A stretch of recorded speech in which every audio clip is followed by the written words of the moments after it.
A Republican from the Midwest, Lawrence E. King, is serving a 15-year prison sentence for a multi-million-dollar fraud. But financial crime is only half the story.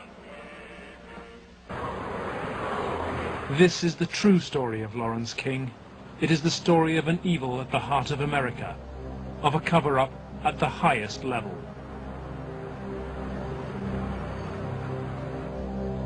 One man is attempting to uncover the full story. John DeCamp is among the most highly decorated Vietnam veterans. A former Republican state senator in Lincoln, Nebraska, he is now a lawyer fighting the legacy of Lawrence King's evil network.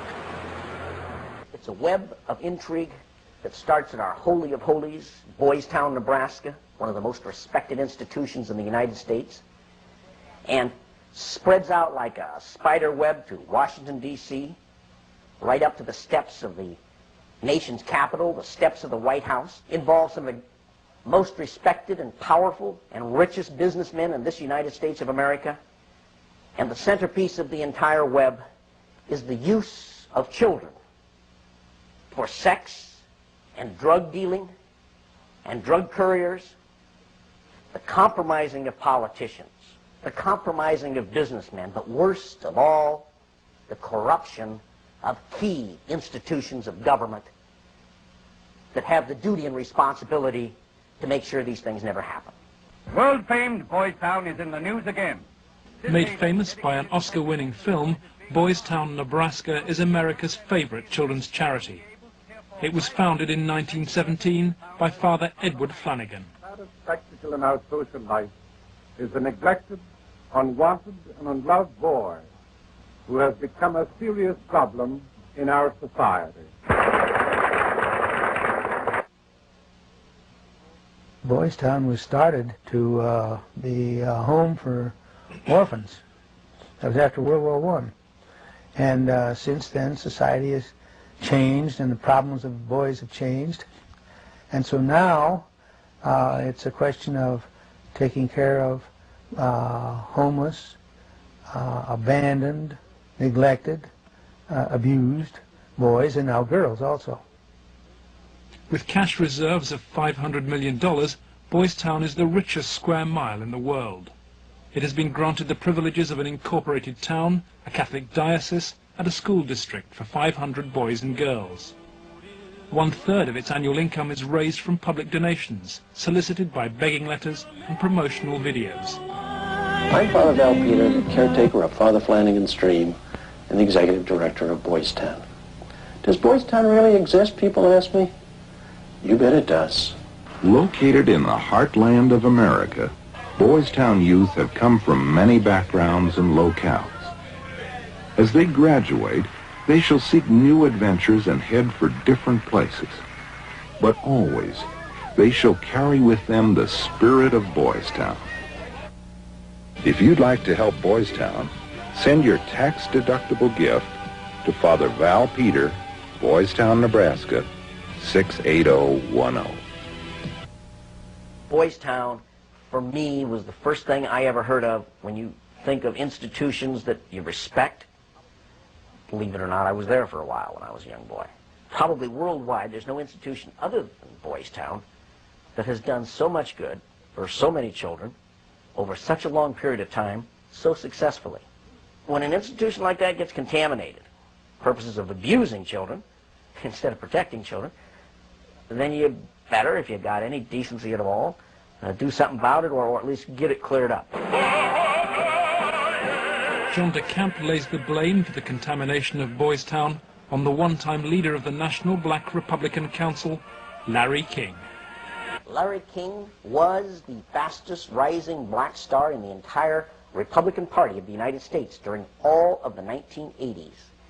And he was also one of the most evil individuals in this country in terms of being a dealer of children, in terms of being a thief, 40 million that they documented he stole, and in terms of using and compromising and corrupting one after another politicians.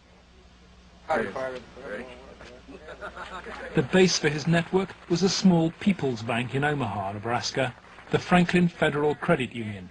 Larry King was its general manager.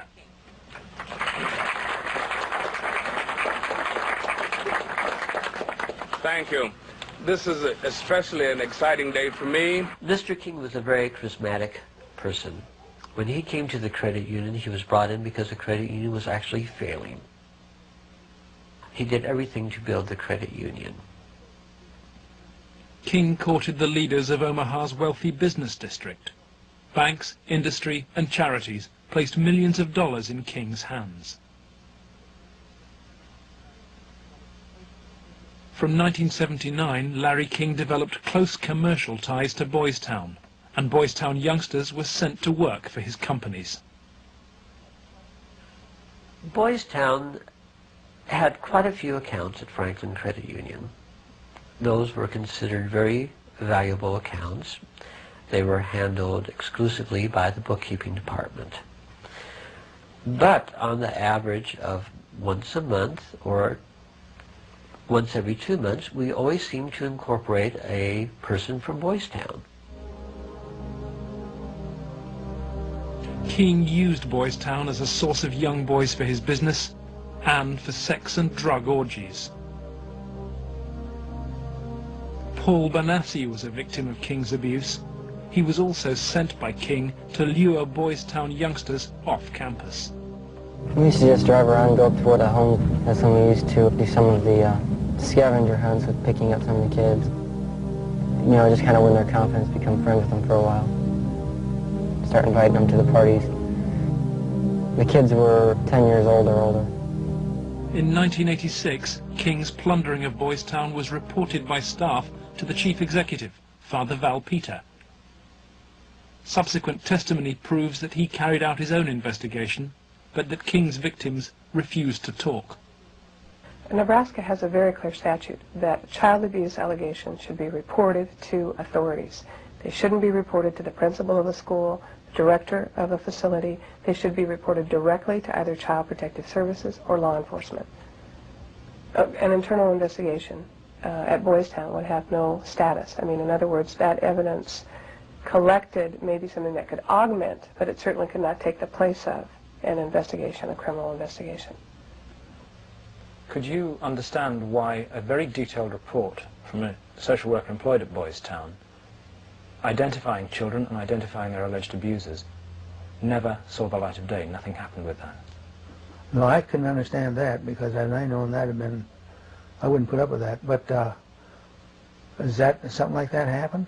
I don't know of it.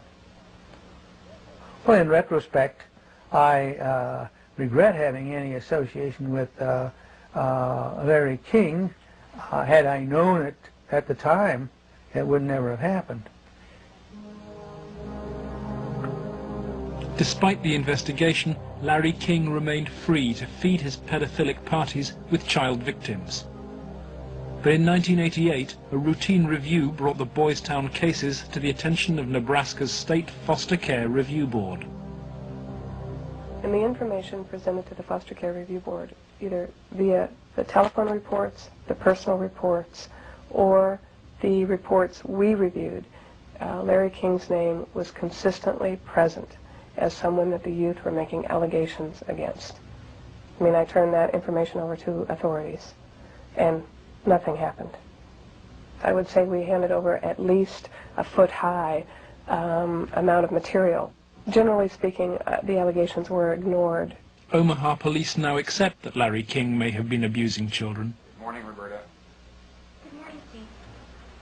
But its most senior detective claims he never received any evidence. It is certainly possible that Mr. King was involved in illegal acts with children.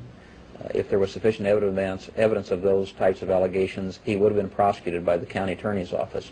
For me, it was very clear that the case was not investigated and not pursued because of the alleged perpetrators. Those perpetrators named by the children formed a ring of rich and powerful pedophiles in Omaha. Men from industry, politics, the media, even the police. Besides Larry King, ringleaders were department store billionaire Alan Baer,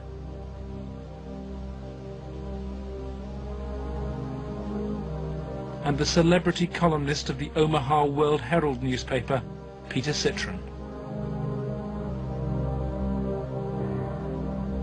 With the judicial system apparently paralyzed, Larry King's political and business empire grew. He courted the Republican Party nationally and plundered Franklin's accounts to finance a luxury lifestyle of limousines, private planes and palatial homes, 3 in Omaha and 1 in Washington, D.C. Franklin's records show he spent $10 million on jewelry, flowers and private planes. And his lavish spending bought him a charmed life. Larry King was constantly heralded, cheered, applauded in the news media as the great businessman that's helping the poor people, the black community of Omaha. But King's extravagance attracted the attention of the Internal Revenue Service. As a result, on April the 11th, 1988, the Franklin Credit Union was raided and closed by the FBI. King was arrested, and a federal investigation showed he'd stolen $40 million from Franklin. But the FBI's inquiries were secret, and evidence of King's sex ring was quickly covered up. In November 1988, Nebraska's state government set up a parallel investigation into the Franklin financial collapse. A legislative committee was formed. Its chairman was the Republican head of Nebraska's banking committee, corn farmer and state senator Lawrence Schmidt. But the money trail led quickly to the original allegations of child abuse, and almost immediately anonymous threats began. I received a phone call on the floor of the legislature. The caller did not identify himself, but he said, "Lauren, you do not want to have an investigation of the Franklin Federal Credit Union." And I asked who I was speaking to, and they said, "That doesn't matter, but you shouldn't have that investigation." And I said, "Well, why not?" He said, "It will reach to the highest levels of the Republican Party, and we're both good Republicans." The night before we testified before the legislative committee, I did receive a phone call at home that said, "If you speak, you won't live to regret it." Undeterred, Schmidt's committee hired professional investigators Karen Ormiston and Gary Caradori. When we hired Mr. Caradori, I was very specific to him. I said, "We do not want you to bring to the committee rumors, innuendos, nothing that cannot be backed up with facts." I said, "Bring to the committee that which we can take to a prosecutor."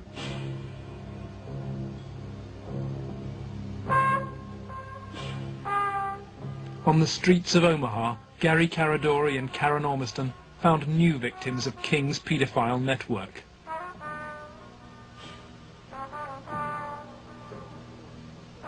Every new youngster told the same stories as those from Boys Town, covered up 3 years earlier.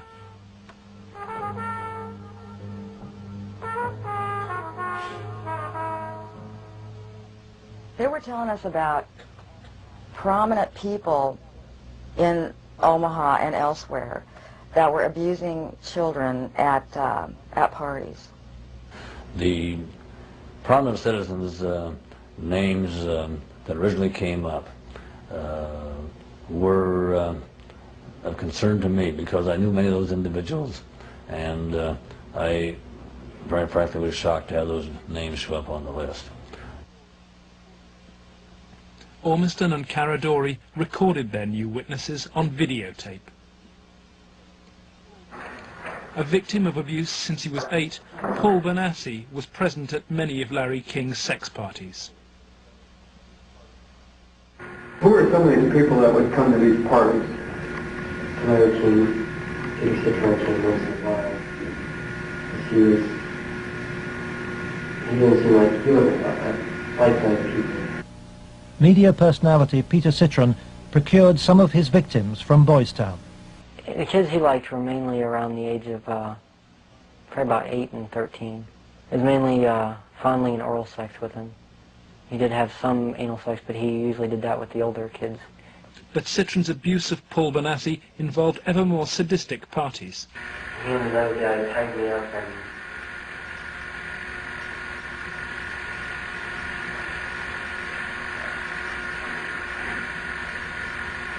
You okay?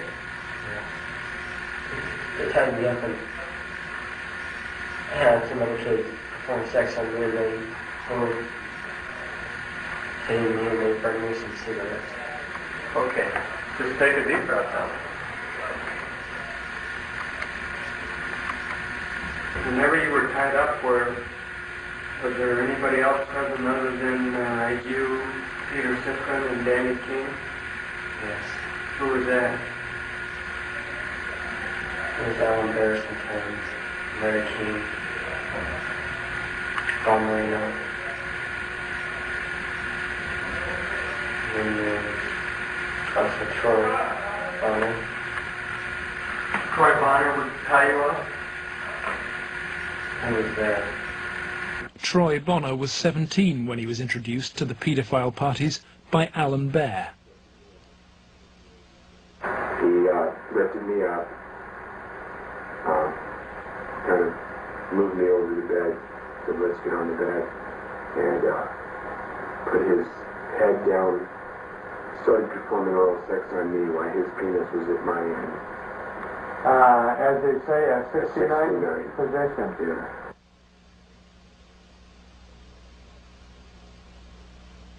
Alan Bear was a sick fuck. Didn't care, wanted sex, nasty, I don't even know if you can call it sex, and take it any way he can get it, pay for it, he liked to, but if he had to take it by force, he would.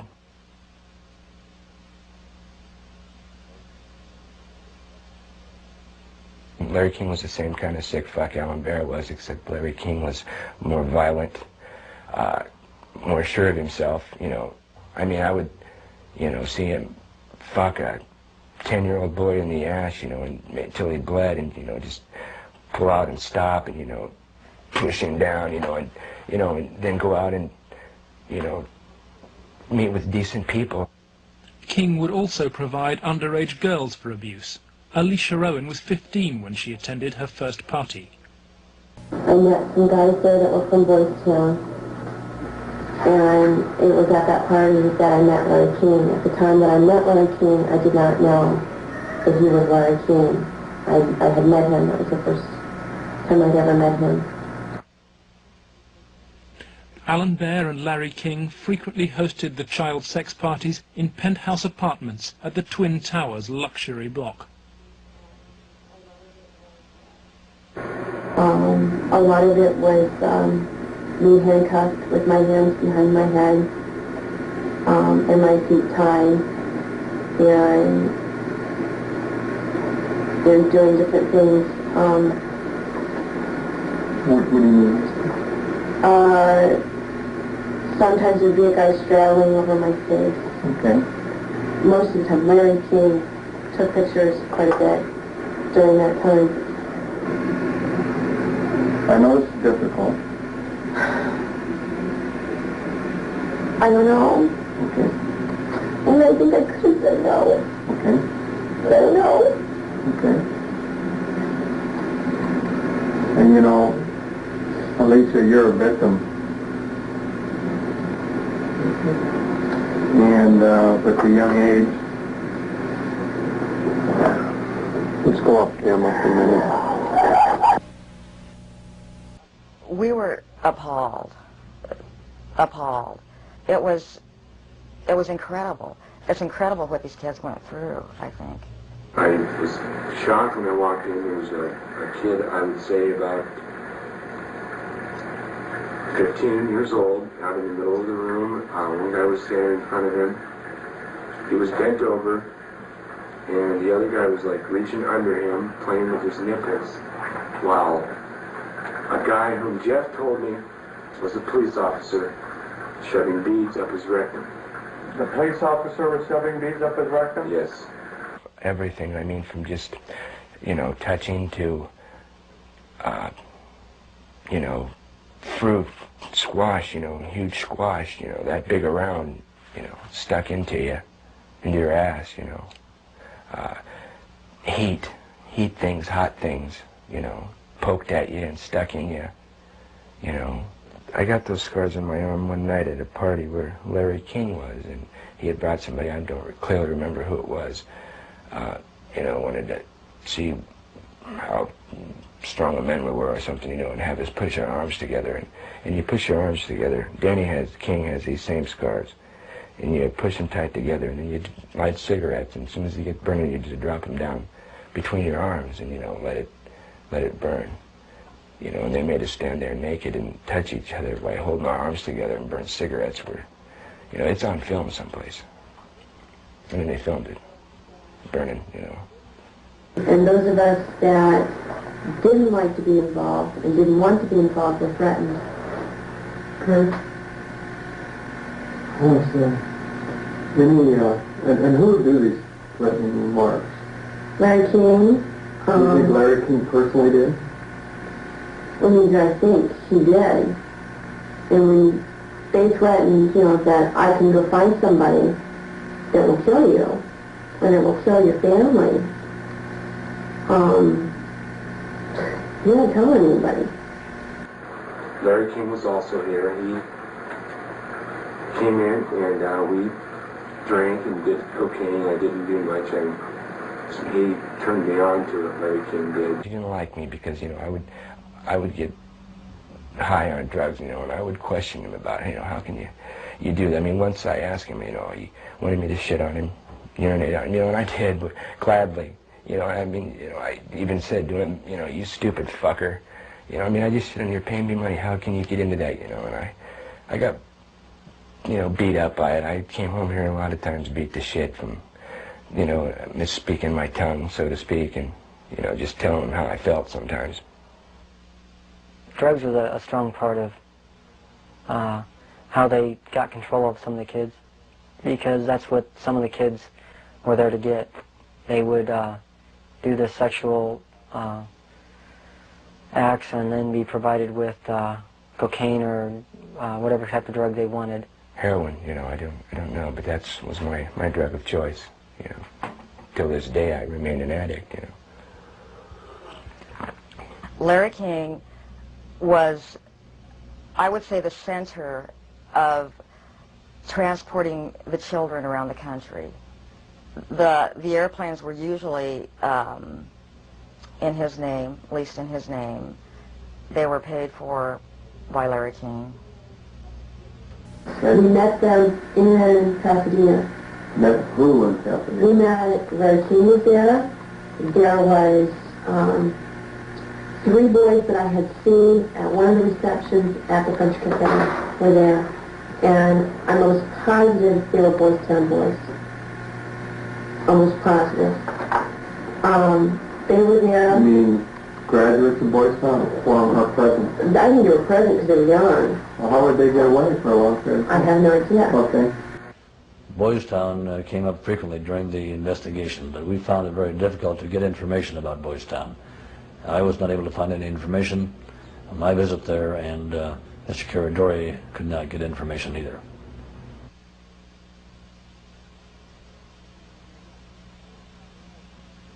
"4 years on, Boys Town remains unwilling to discuss its involvement with Larry King. We asked for an interview with Chief Executive Father Val Peter, but Boys Town's public affairs officer refused. I would have to give you a flat no. I'm just going to tell you at this point that we will not participate with you. We have no interest in talking to you folks. It's something that we don't even care to delve into.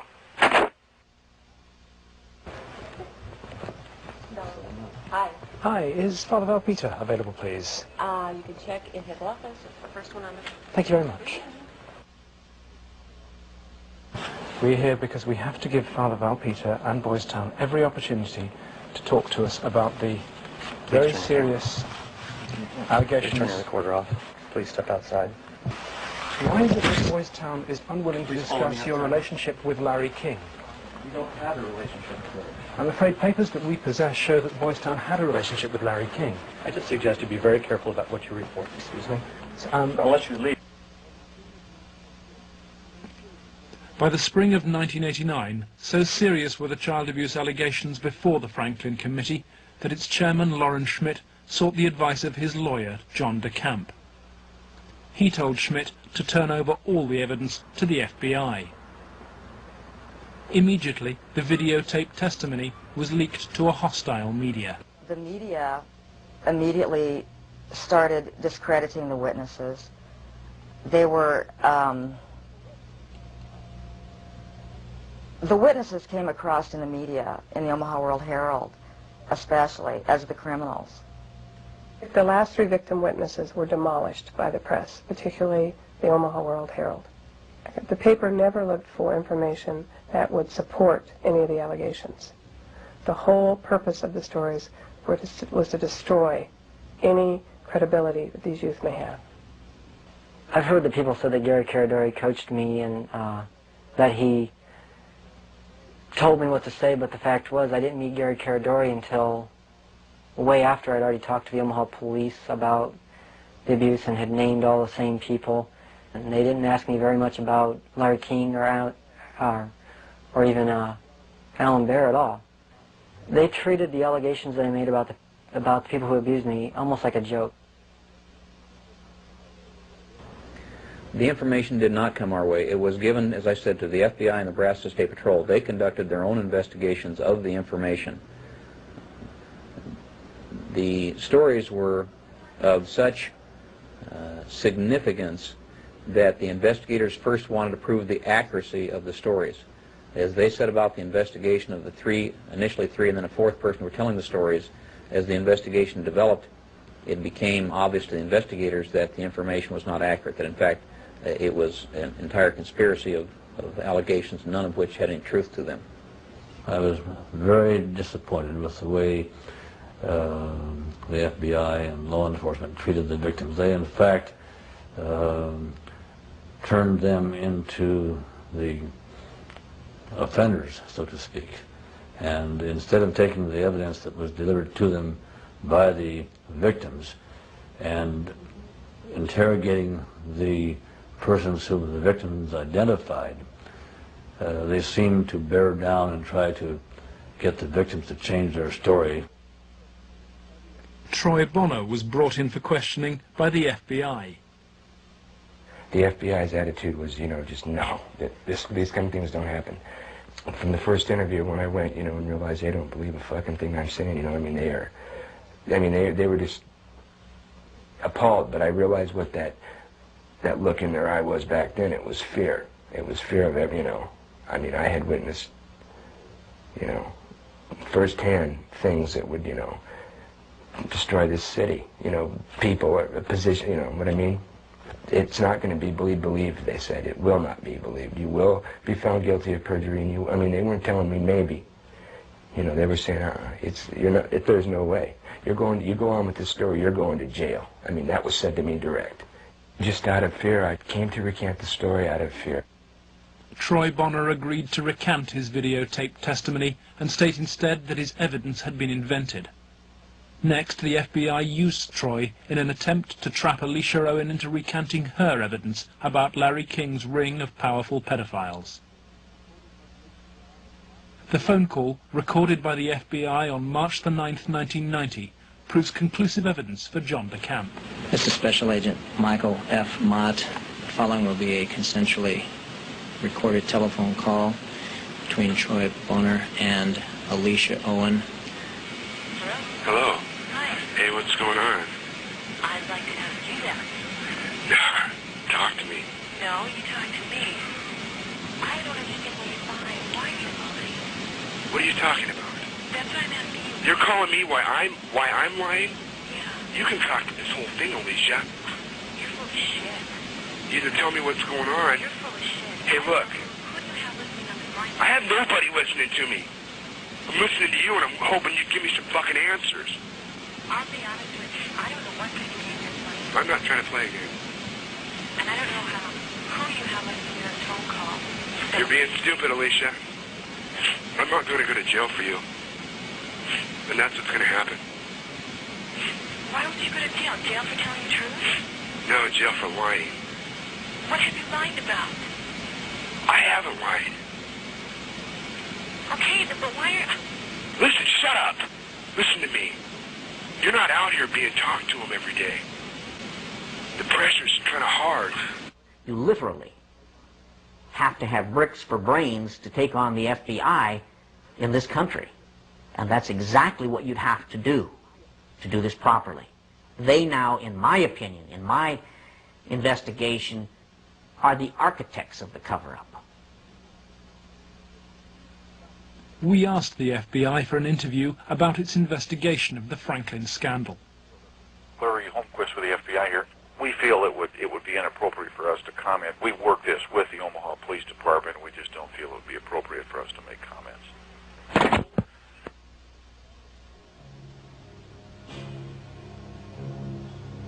As Gary Caradori and Karen Ormiston sought out new witnesses on the streets of Omaha, they found themselves under constant threat. Gary was threatened several times. His vehicles were tampered with. I would think whoever tampered with them, it was a scare tactic because it was so obvious that they were being tampered with. Gary there was one piece of evidence I know he got that he even said he got one step ahead of him this time. He told us about this book. It was like addresses, telephone numbers, names. He said if they knew he had it, they'd kill him. On July the 11th, 1990, Gary Caradori and his 8-year-old son, AJ, were flying home from Chicago. They had watched the All-Stars baseball game, and Caradori had been pursuing new leads. Investigators from the National Transportation Safety Board are in Harold Cameron's cornfield trying to determine what caused this private plane to crash, killing its 2 occupants.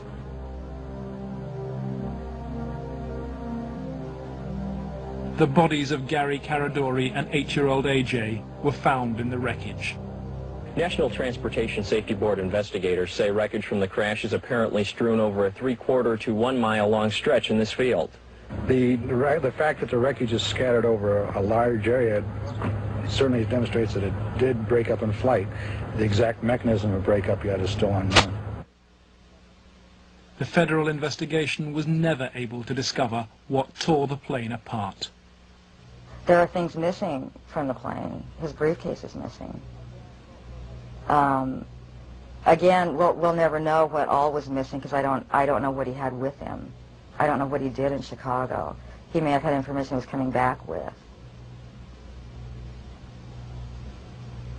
Within 24 hours of the tragedy, FBI agents impounded all records of the investigation.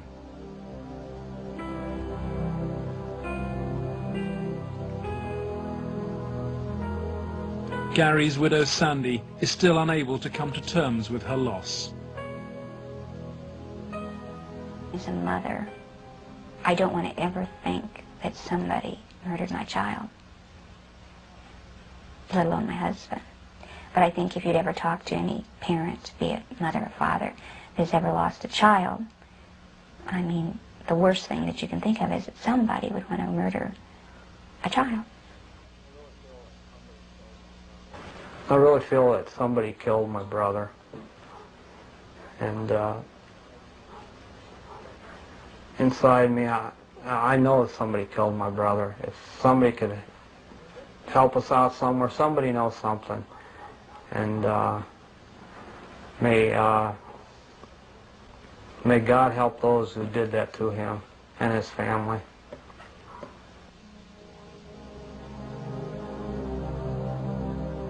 Gary Caradori's death pricked Troy Bonner's conscience. He promised Sandy that he would recant his recantation and tell the truth.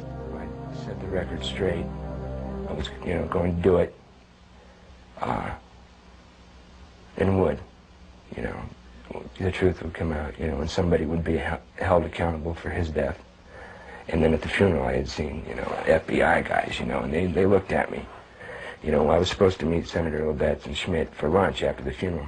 And, that's when I decided, I told my mom, we're not going to do the lunch. We're going to hightail it out of Lincoln now. The effect of Gary's crash on the investigation, I think, in effect, put an end to anybody else coming forward with sensitive information like this.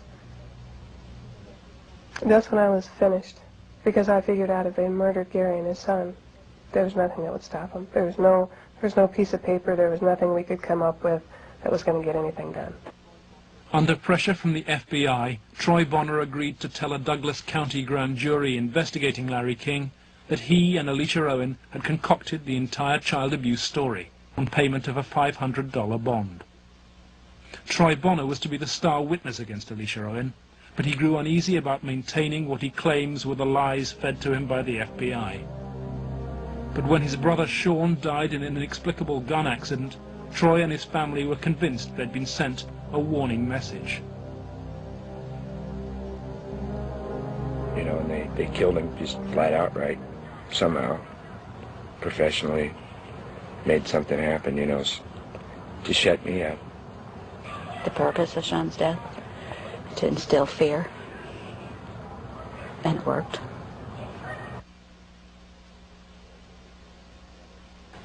Do I feel guilty about my brother? Yes, I do.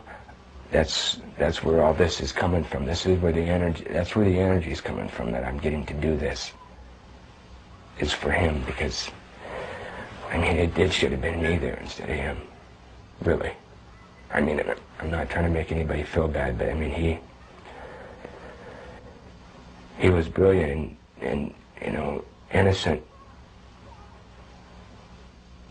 You know, it should have been me. I mean, he had so much to give. I had taken so much. You know, it should have been the other way around. I can explain to you what it feels like to lose a child. But when you see the pain your kids have because of that, it's much worse. I can't do anything for him. I can't take that pain away for him.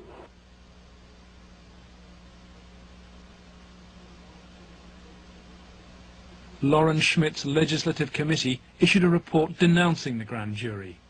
2 months later, it was disbanded, leaving Schmidt a broken man. The message was not lost on most politicians in Nebraska. I think the message that was delivered was, if any legislative committee ever tries to conduct a thorough investigation again, the same thing will happen.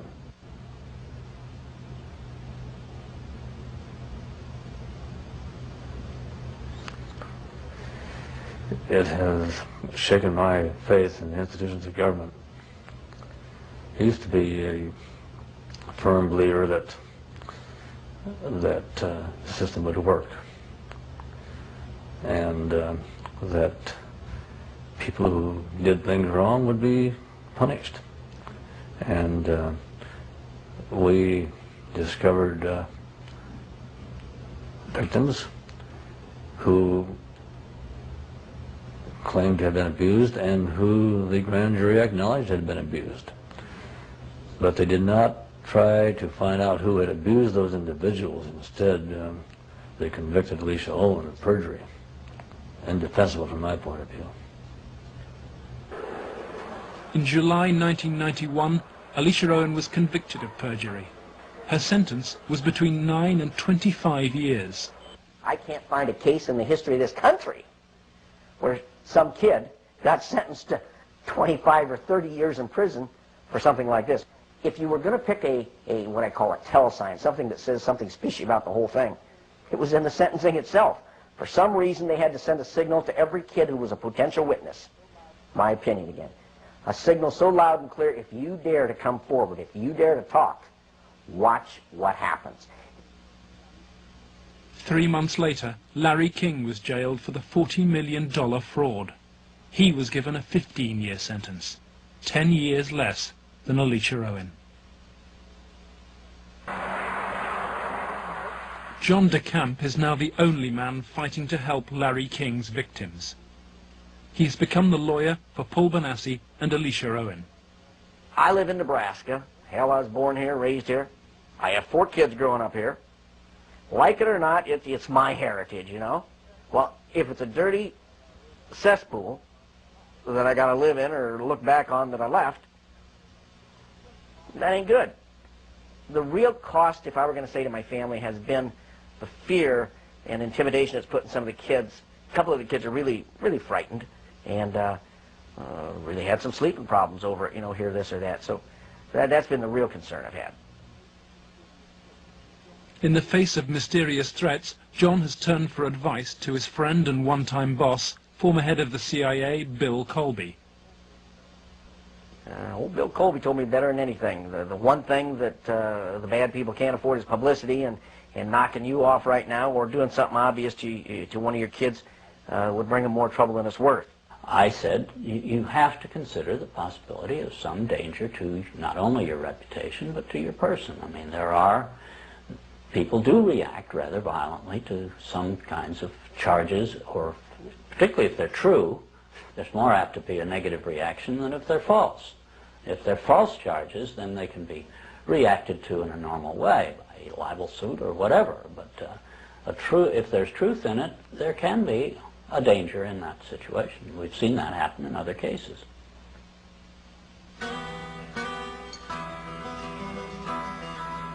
John DeCamp has arranged to meet Troy Bonner, the young man he sees as the key to the cover-up. He's in great danger. The reason is he carries the secret, so to speak. He served his purpose for the FBI and others by committing the lies that put the seal on the cover-up. His greatest safety probably lies in doing exactly what he knows he should do, that is exposing the whole thing, taking one final last chance and telling the truth. My fears are that, I'm not going to be believed again. It's just, going to be a whole other kind of exploitation like it was last time. And afraid that that's going to happen, or, I might end up dead, or a loved one might end up dead again.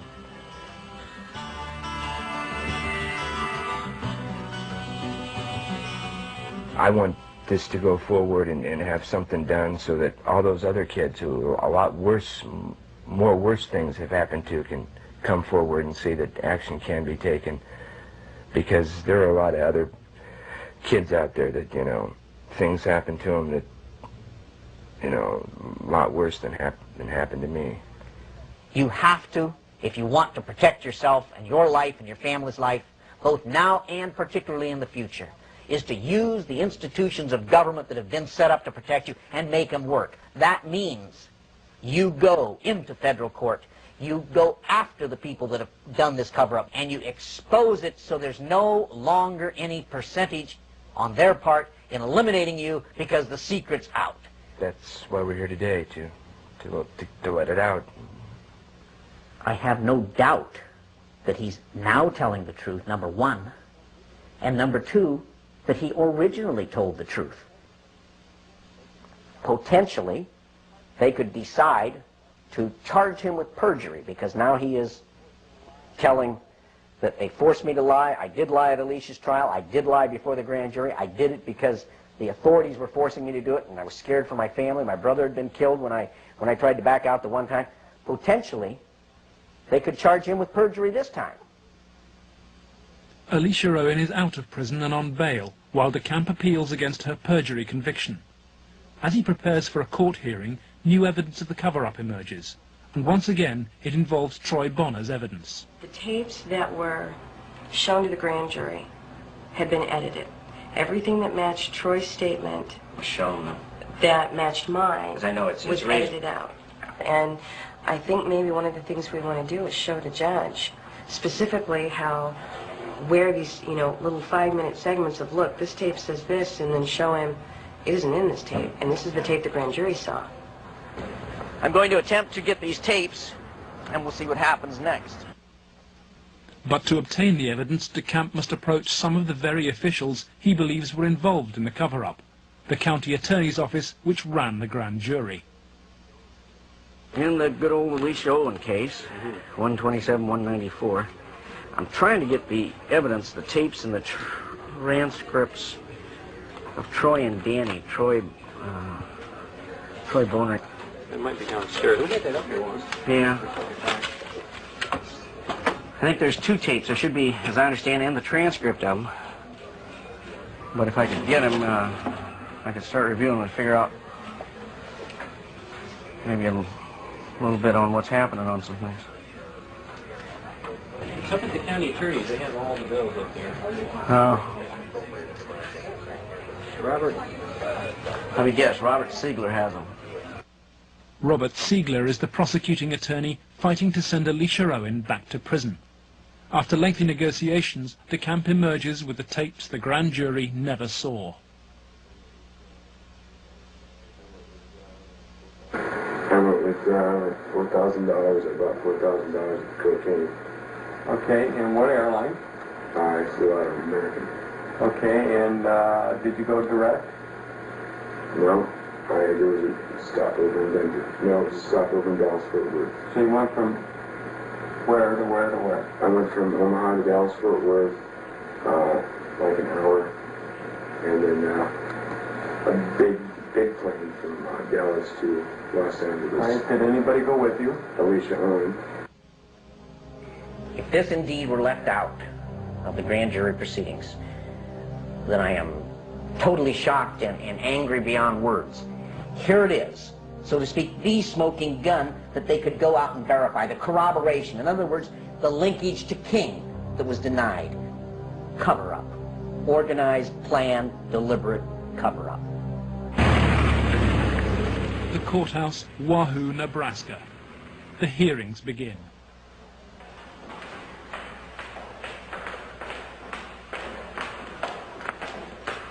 Alicia Owen is ready to testify.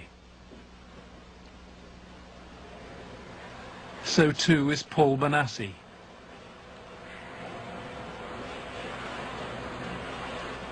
But there is no sign of Troy Bonner.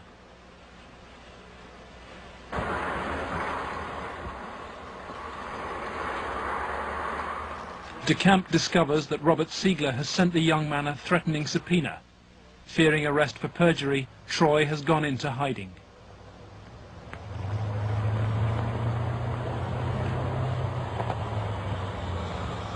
Let's try and subpoena him with those guys. Is Troy okay? Yeah, he's okay. They're just not going to have him testify until after he does. Okay, Troy's not here. Where's Alicia? No. She's there. In court, DeCamp successfully pleads for another adjournment. The county attorney's office begins to search for Troy Bonner, but Robert Siegler won't say why. I'll ask you whether you're about to charge Troy Bonner with perjury. Oh, no. Why no comment, Mr. Siegler? You're a public official, aren't you? Mr. Siegler, is it true you are about to charge Troy Bonner with perjury? No comment. Mr. Siegler, if you do not charge Troy Bonner with perjury, does that mean you accept what he's saying is true? No comment. Why are you trying to have Troy Bonner summoned to this hearing, Mr. Siegler? No comment. Why no comment, Mr. Siegler? No comment. Every victim witness who stepped forward in any way, or even was a potential witness that somebody heard about, has either been killed, put in jail under some theory or other, terrified or run out of the state, discredited. Every perpetrator, even the convicted ones, have been treated as conquering heroes. Obviously, the FBI was protecting something a lot more significant than a bunch of old pedophiles having improper relations with little boys. They were protecting something a lot more significant than a bunch of drug peddlers. They were protecting, in my opinion, they were protecting some very prominent politicians, some very powerful and wealthy individuals associated with those politicians and the political system, up to and including the highest political people in this entire country.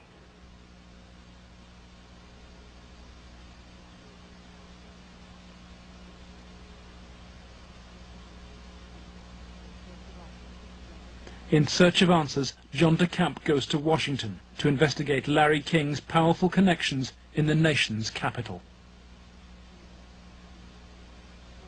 Paul Bonassi has come too. Larry King threw child sex parties at his $5,000 a month Washington house. Paul Bonassi was one of the victims.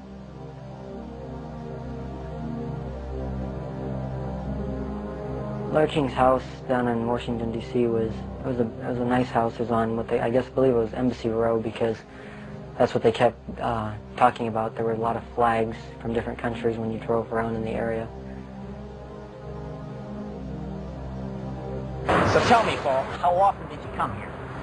I was about 14, about 1981, and at first it was about 3 or 4 times the first year. After that, it was about once a month after 81. And who brought you here? Larry King brought me here. And this is the actual house where you... Yes. And what, you were used for sex there? Yes. Some of the parties, when they started off, were straight political type parties with no sex. And then when some of the men had left, some of the politicians had left, the ones that had planned on engaging in some type of sexual activity, that would come after the party. Some of the kids would be held downstairs in some of the rooms where if they acted up or if they started freaking out because of the drugs that they were on, they'd put them in a room that they couldn't get out of, and they'd lock them in. Were there drugs at these parties? Yes. What kind of drugs?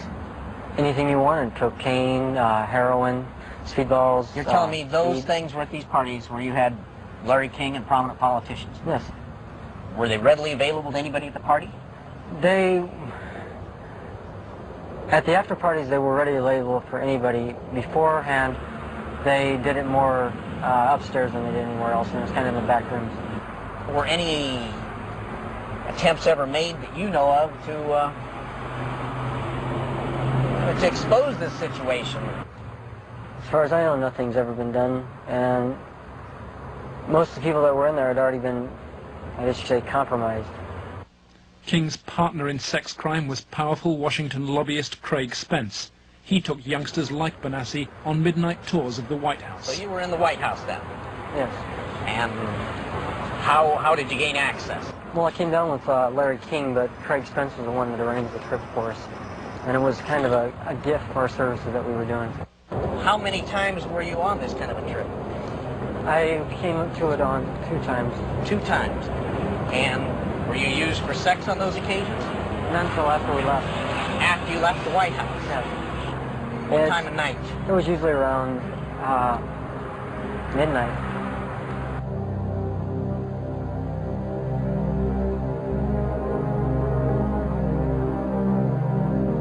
For me, it was just kind of weird being in the White House at that time of the night, and getting to go into places that the guy was telling us that nobody gets to go to. I mean, I seen rooms in there that I'd never even heard about. Craig Spence and Larry King had a couple of groups. One was called Bodies by God, and they had the Cowboys, and there was another group that was started by Larry King, which was called the Golden Boys, which was kids that were usually under the age of approximately 10.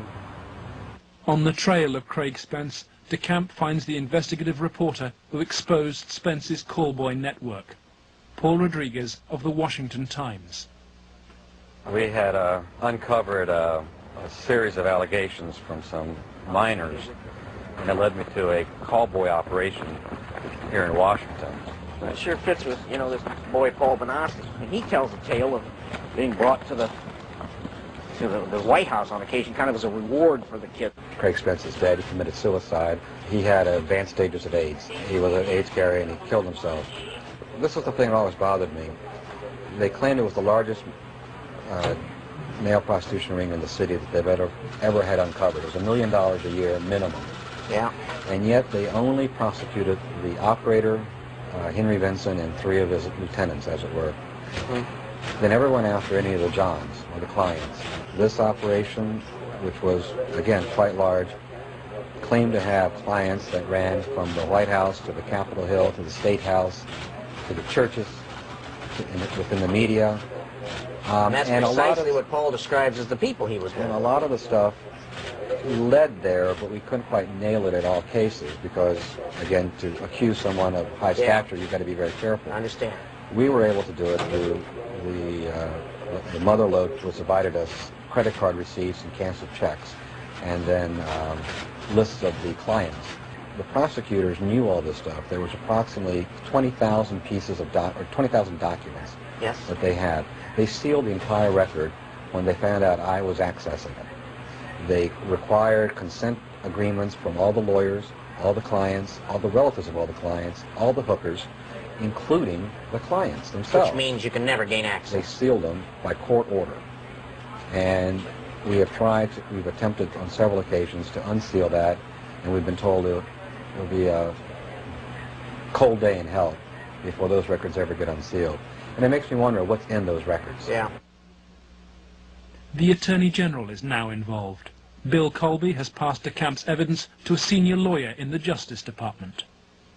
He did say that the Attorney General's office would be very sensitive to any charges of abuse of children, that this was a matter of considerable priority to the department, that this sort of thing not take place, and that they would assign an officer to look into the case.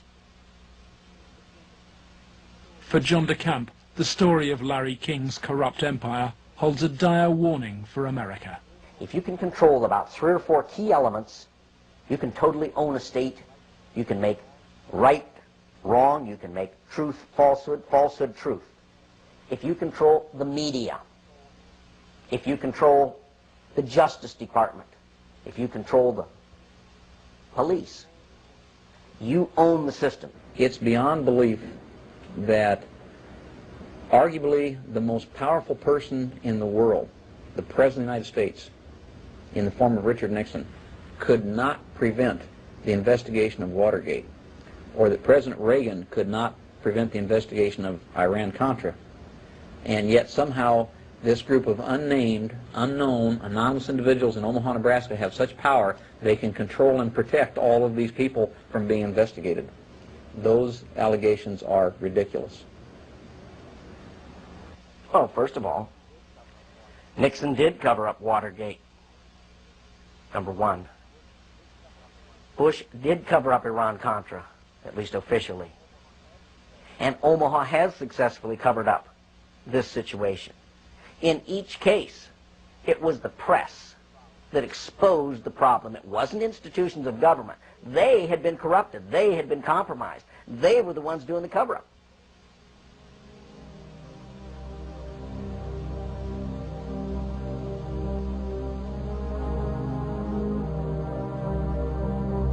The Justice Department, acting through FBI and the U.S. Attorney's Office in Omaha, emerges from the record of the Franklin investigation, not so much as a party to the cover-up, but as its coordinator. Rigging grand juries, harassment of witnesses, incitement to perjury, and tampering with evidence, federal personnel were seen to apply all those techniques in the Franklin case.